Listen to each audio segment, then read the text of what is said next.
Hello, my name is Nikki Patton, and today I will be sharing on Chapter 8 from our textbook, Understanding College and University Organizations by Bess MD. Chapter 8 has to do with organizational roles.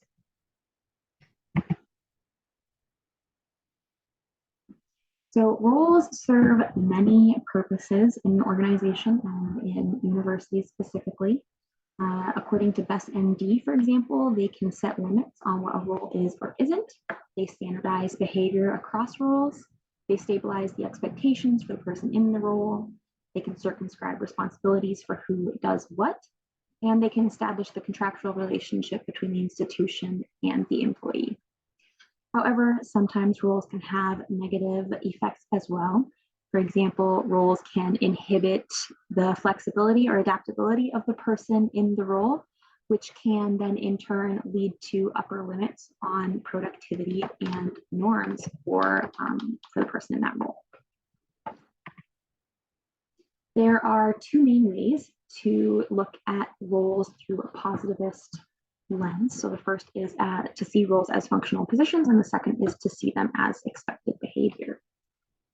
There are two specific questions that Bess MD ask in our textbook that kind of help you determine how to define a role functionally. The first is, what function does performance of this role serve in the overall role structure of the unit or the organization? And then the second is, how does a particular role contribute to the overall mission or objective of the organization?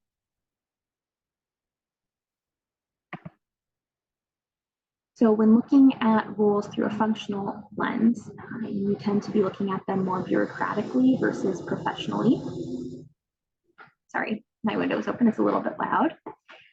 It tends to be a little bit more of a formal definition. So it's specific as to how the role works for the organization. There's not really any room for interpretation. It's kind of just fact. It also tends to focus a little bit more on the connections between the person in the role and other roles. So for example, it's hard to look at what the role of a student is if you don't understand their relationship with a professor. There are three hierarchical levels when you're looking at roles through a functional lens. The first is the technical level. So these are kind of frontline workers. This would be faculty who are working with students, hall directors as they work with residents. There's the managerial level. So these are your mid-level managers. So for example, the director of residence life or the dean of the college. And then you have the institutional level. So these are people who are representing the institution to the outside community. It tends to be executives such as the president or the board of trustees. Commonly, when you're looking at roles functionally, you tend to see conflict among the different hierarchical levels. And this is largely rooted in different values and opinions between the three levels. You can also look at roles as expected behavior. So role behavior defines both what the institution's desired behaviors are for a role and what the person's actual behaviors are for the role. When you're looking at roles behaviorally, it allows you to determine where miscommunication might be happening. Bess MD define a role episode as a sequence of activities in an organization by which roles are made manifest. So to break that down, it's pretty much one person's job, how they interpret their job, and how those around them view the job.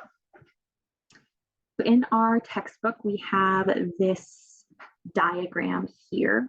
Obviously, there's a lot going on, but we have two main players in this. So on the left, we have the role senders who are sending the expectations, and the role receivers. And the role receiver is the employee who's in the specific job. And then down the middle, between the sending and the receiving, you'll see that we have possible distortions or intervening variables, as I'll refer to them a little bit later. So we'll go through and kind of define each of those different aspects. So first we have role senders. So the role sender is anyone who can impact a specific role. This might be because they're writing the official job description, or it could be because they have expectations for the person in the role. For example, if you are a director of residence life, Some role senders might be the vice president for student affairs, who you might report to, the hall directors who might report to you, but even the student staff who don't directly report to you, but are still greatly impacted by you. The role set is the whole group of role senders for one particular role. Sometimes there can be conflicting expectations between the role senders in a role set. So for example, going back to that director of residence life example, you might have the vice president for student affairs who expects you to decrease the policy violations in the residence halls by upping the RA rounds. Your hall directors might expect you to decrease the policy violations by enacting stricter punishments on the residents, and your student staff might expect you to decrease these violations by just having better in-hall education. So the role senders obviously are sending expectations and the role as a whole. So the sent expectations are broken down into two parts. First, you have the behavioral expectations. So this is what you should or should not do in your job. And then you have the consequences or actions. So, or consequences of action, sorry. So this is what will happen if you do or don't do something. And then the sent role is kind of how those expectations are shared, which is impacted by 4 different things. So first off, you have the sign. This would be proscriptive versus prescriptive. Proscriptive is do not do this. Prescriptive is do this. So an example of something prescriptive is people usually wear college gear on Fridays. Magnitude is then how important the expectation is. So for example, people usually wear college gear on Fridays does not have much magnitude, whereas you have to wear Concordia gear on Fridays has a lot of magnitude. Then you have specificity. So this is how concrete the expectation is. So something less specific would be people usually wear college gear on Fridays. And more specific would be people usually wear their school issued polos on Fridays. And then you have the range, and this is who the expectation is for. So again, something that has a little bit broader of a range would be people usually wear college gear on Fridays versus the student life staff wears college gear on Fridays. So then obviously the senders have sent the role, and then the person who's in the role is receiving them. They're receiving the expectations and the role.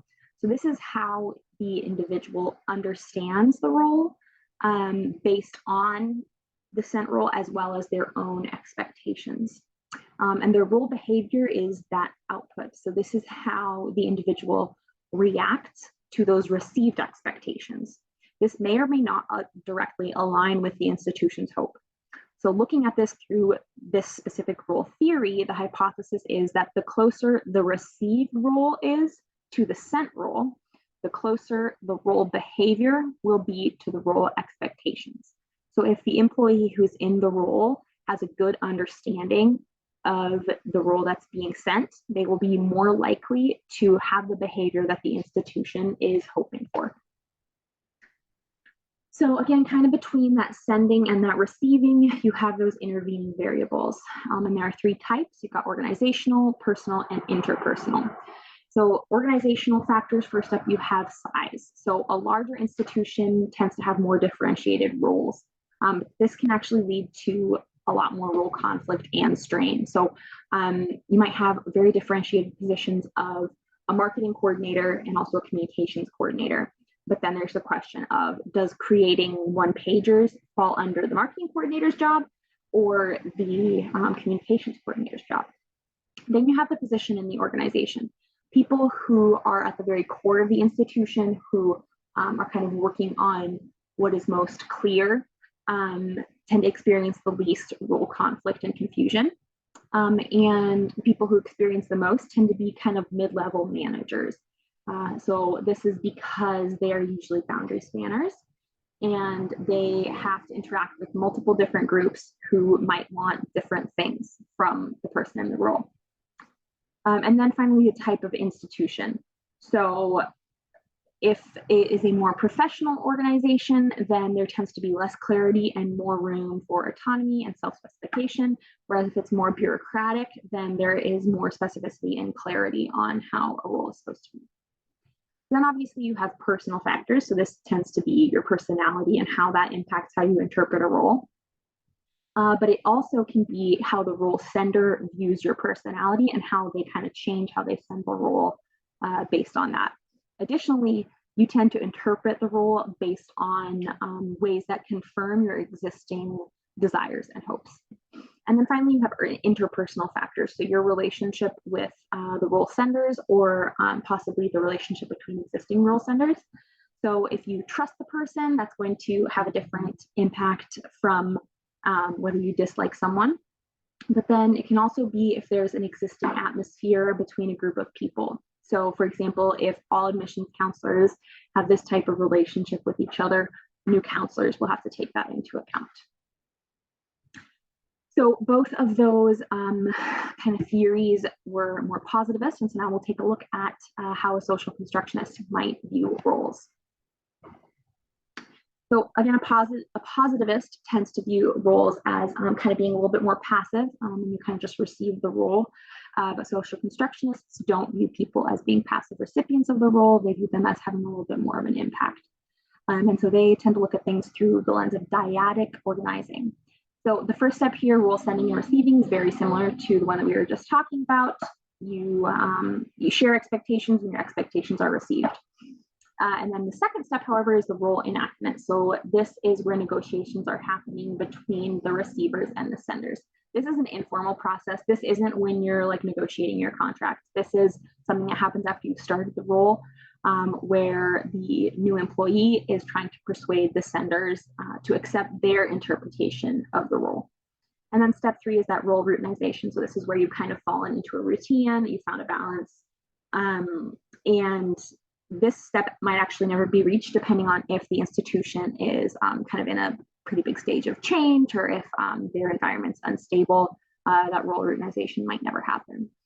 So this is kind of viewed as role socialization. So as Bess and Dee say, this is the process by which a new member of an organization learns about the formal goals and procedures that are associated with the job, as well as the values, norms, and expected informal interaction patterns. So this is where a new employee is interacting with others and determining what their role really is. So this does involve possibly changing the role from what it was meant to be as they do that role enactment. And then finally, we have postmodernists who also view roles a little bit differently. So based on postmodernists, roles are rigid, they're controlling, and they're highly patriarchal. So they kind of view roles as tending to have a lot of smile work and mom work, especially for minorities or women. So for example, smile work is where you are the token female, the token person of color, etc.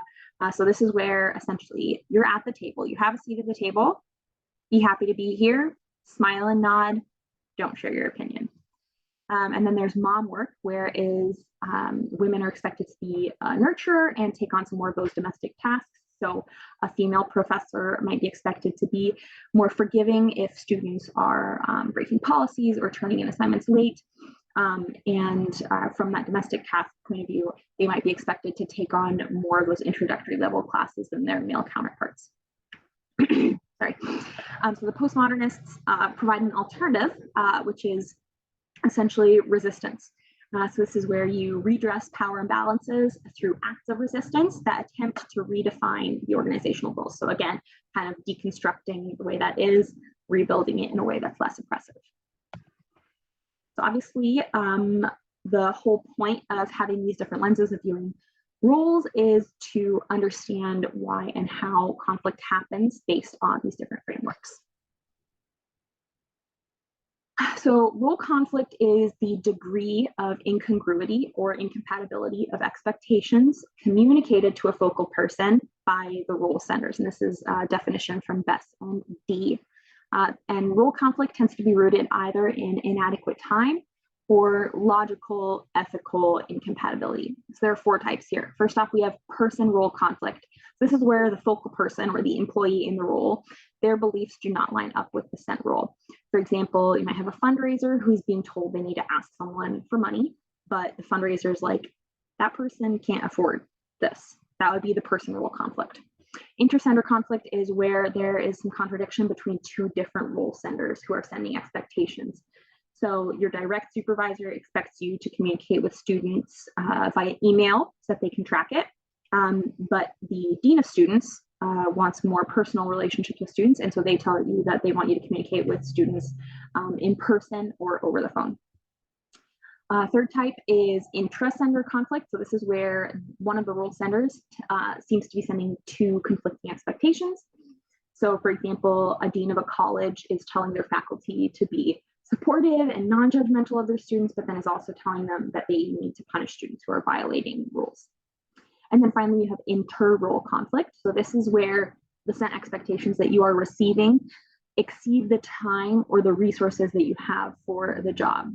So for example, a vice president for student affairs might be telling the director that they need to be spending significant time working with the community, with the students, but that they also really need to be working on growing their relationship with the faculty. And the director might feel that they do not have time to complete all of this within the time that they're supposed to send to the role.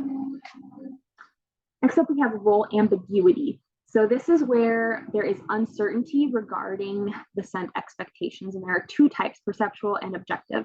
Perceptual role ambiguity is where the focal person or the employee in the role is unsure about the received expectations. So this is where a faculty member might be receiving very clear guidelines regarding teaching an introductory course, but they have no specific training in this pedagogy, and so they're pretty unsure about how to go about their job. Objective role ambiguity is where the role sender is not clearly communicating. So this might be where a director of enrollment management isn't clearly communicating their expectations for the different admissions officers, and so the admissions officers are unsure of who is doing what task.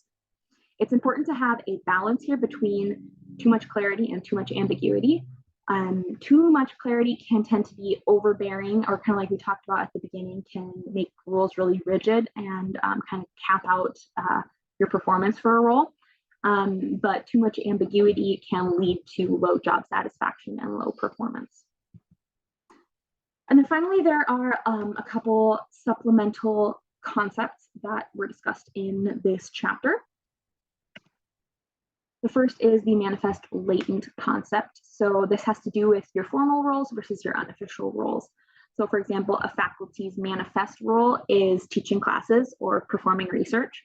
And then a latent role might be being a mentor to students or being particularly active in a professional organization. It's not written into their job description, but it's something that's expected of them.